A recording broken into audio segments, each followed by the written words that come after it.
Hello friends, welcome back to Rachuri's vlogs. ఈరోజు చేపల పులుసు తయారు చేసుకోవడానికి చేప ముక్కలలో ఉప్పు వేసుకొని నీసు వాసన పోయేంత వరకు ఒక 3-4 సార్లు కడుక్కొని పెట్టుకోవాలి. ఆ చేప ముక్కలలో పసుపు, అల్లం వెల్లుల్లిపాయ పేస్ట్, తగినంత ఉప్పు, తగినంత కారం, ధనియాల పొడి, కొంచెం నూనె వేసుకొని చేప ముక్కలకు పట్టే విధంగా కలుపుకోవాలి.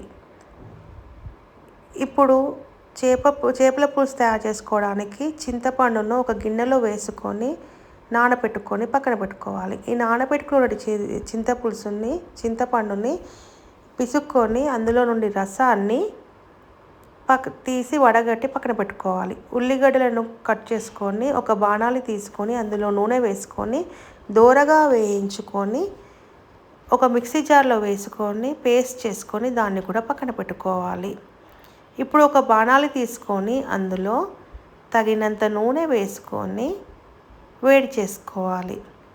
వేడి అయినటువంటి నూనెలో ఎండుమిరపకాయలు, ఆవాలు, జీలకర్ర, వెల్లుల్లిపాయ, పచ్చిమిరపకాయలు వేసుకొని కలుపుకోవాలి. అందులోనే కరివేపాకు, మెంతి ఆకు కూడా వేసుకొని వేయించుకోవాలి.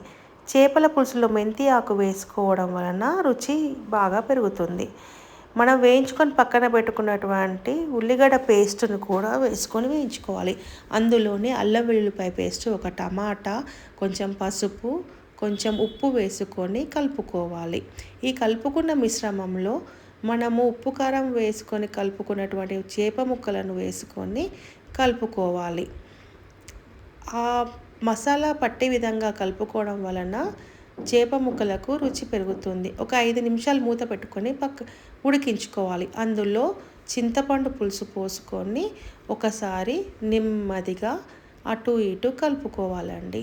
ఎందుకంటే 5 నిమిషాలు మనము దాన్ని ఉడికించుకున్నాం కాబట్టి చేప ముక్క మెత్తగా అవుతుంది. ఇప్పుడు రుచి చూసుకొని అందులో ఉప్పు పడితే కొంచెం ఉప్పు వేసుకోండి. మూత పెట్టుకొని కొంచెంసేపు ఉడికించుకొని అందులో జీలకర్ర పొడి, మసాలా పొడి వేసుకొని అటు ఇటు కదుపుతూ ఒకసారి తిప్పండి. ఇలా తిప్పడం వలన ముక్క అనేది చెదిరిపోదు. ఇందులో మెంతి, జీలకర్ర పొడి కూడా వేసుకొని ఒకసారి అటు ఇటు కదపండి.